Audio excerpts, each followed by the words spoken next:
What does someone do if their loved one, like a kid, wife, spouse, sister, son, whatever it might be, daughter, is struggling with addiction? What do you recommend that they do to try and help them? Yeah, this is a really tough question. And sometimes when I answer families this question, I actually tell them, "Hey, I'm going to give you one response. Well, let me take one little piece of this, and I hope this answers it to a great extent. One of the things that I see often across the board, especially with addicted children. And I see this in families as well. And I've seen it recently in families of cluster B disorders, in particular narcissism, right? Where the whole family becomes involved and you kind of see a family unit of narcissistic behavior that enables the person involved. Going back to addiction, I see this often in addiction, and it's a very tough one, and I hate to be in those shoes. I'm going to use the term enabling versus empowering, okay, versus helping. There's a big, big difference here. Oftentimes, and it's a big difference here, but in practice, it's very difficult to exercise because it's very hard for loved ones to kind of let you go. Enabling versus helping. For example, let's say your son or your spouse has a severe problem with alcohol and it's getting worse and worse and worse. And they miss work. Your son misses work that morning at his job at Taco Bell or wherever he's working, or misses school. And you call in for him and say he was sick. You're actually enabling them. And by definition that the behavioral intervention community uses, mental health community uses, when you're enabling them, you are not allowing them to suffer the consequences of their addiction. That's a tough pill to swallow. And I see this enabling across the board. And sometimes in really severe situations, I almost feel at a professional level, it's not my place to tell a family member not to enable. For example, they're either paying for the rent or giving the person somewhere to live. I don't have data and evidence to make this claim or make this request of them. So I tell them I'm going to take myself outside the professional hat that I'm wearing and just give you a thought. And your decision is your decision. And here's the thought I give them. Because you're allowing him to come home every day. You're actually paying for his credit cards. You're making sure he has money in his pocket. And he's in a really bad state. And you're allowing him to kind of perpetuate this addiction. And this is the example I use. I say what you're doing is you're in a 747 with him and you're heading towards a mountain at 500 miles an hour and the plane will crash. I'm telling you, and consider how you're going to do this, and I'm not wearing my professional hat. I'm telling you, push him out the plane. For example, in this case, cut off the credit cards and kick him out of the house. And put a parachute on his back. And tell him to jump. And maybe it will have a bad outcome. Maybe the parachute's not going to open. But maybe it will. And he'll hit that sort of, as they say, rock bottom and be able to come back up. And maybe the parachute won't open, and he'll go down in flames. But if you stay on the plane with him, he's going to crash in the mountain, and so are you and all of your resources. And so one of the issues that comes up with parents, in answer to your question, is this, are they enabling them? So that's one area.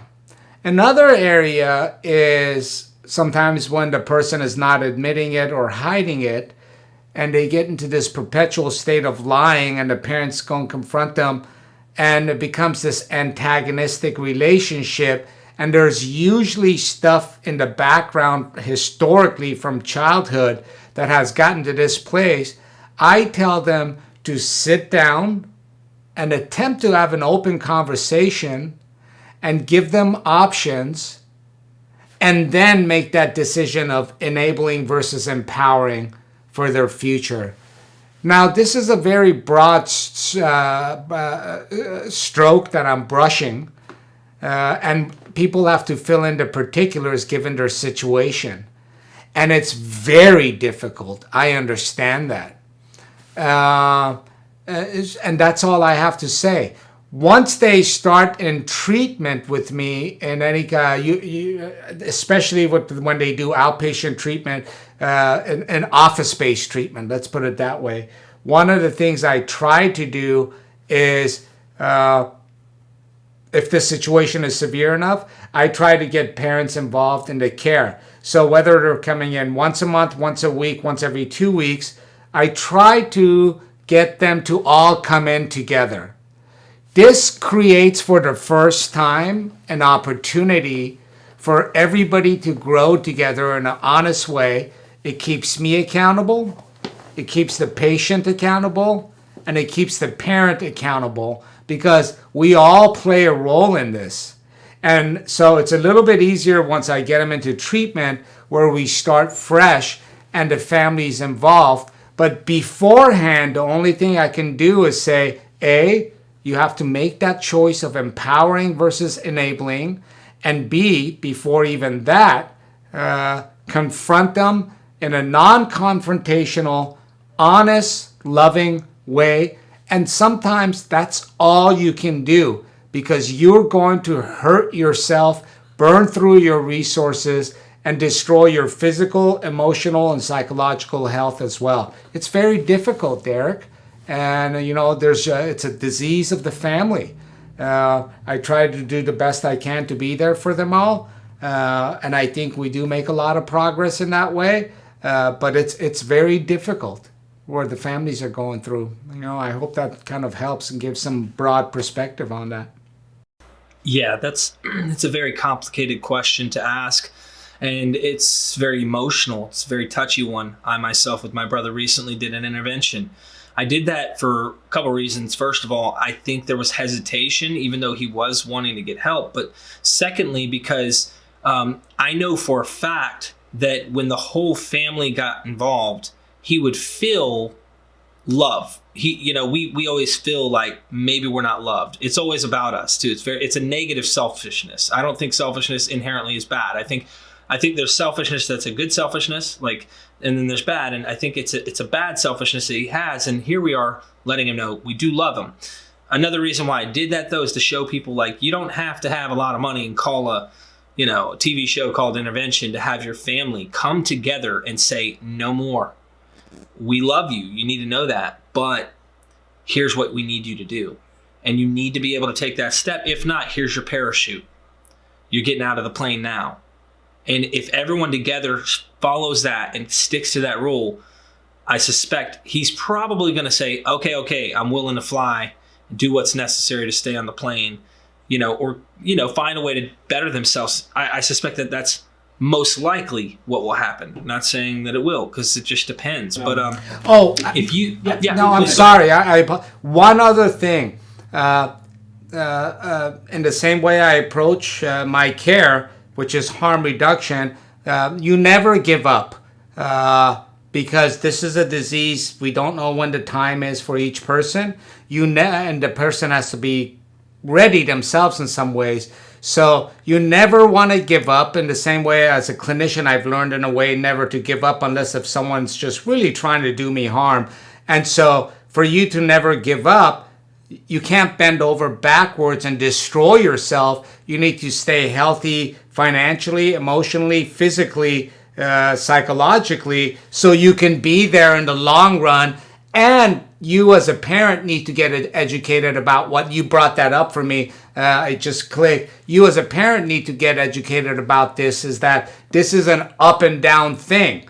And we aim for minimizing the number of relapse and getting to long-term remission. And sometimes this doesn't go the way you think. So be ready for disappointments. And the only way you can do that is to keep yourself healthy, mind and body. I absolutely agree 100%. And I appreciate it, Dr. B. Go ahead, ladies and gentlemen, and leave your comments down in the comment section. What has been your experience with a loved one who may be causing you stress and they just can't stop and you're trying to get them help? What's been your experience? Have you enabled your loved one, whoever that might be, or have you figured out what worked best to get them treatment? If not, hey, you might can add something to this conversation. Someone down below might see something and say, let me try that. That sounds like that might work. Also, go and subscribe to Dr. B's channel. He's got a YouTube channel. He deals with so much stuff. So I'm subscribed to him. You should be too. Don't forget to hit my subscription and bell on the way out that door. Thank you, Dr. B, for joining me.